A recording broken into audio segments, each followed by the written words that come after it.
Magandang araw po sa inyong lahat. Ako po si Erin Jan A. Valdez mula Bachelor of Science in Industrial Technology, major in Food and Service Management. Bali, ang gagawin ko po ngayon ay magtatanim po ng puno. Bakit nga ba mahalaga ang pagtatanim ng puno? Dahil ang pagtatanim ng puno ay mahalagang gawain na nagbibigay ng maraming benepisyo sa ating kapaligiran at kalusugan. Ano nga ba ang rason bakit tayo nagtatanim ng puno? Dahil ang pagtatanim ng puno ay isang paraan upang magbigay ng mas magandang bukas para sa atin. At tumutulong ito sa pagpapanatili ng kagandahan sa ating kapaligiran at nagbibigay ito ng benepisyo sa ating kalusugan at sa ating ekonomiya.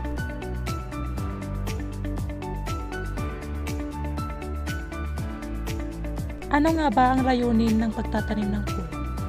Una, pinapanatili nito ang kagandahan ng kalikasan.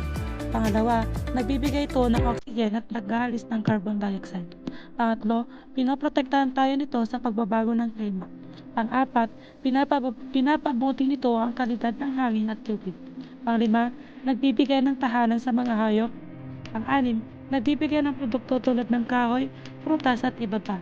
Pang-pito, nagpapabuti ng kalusugan at kapaligiran ng mga tao.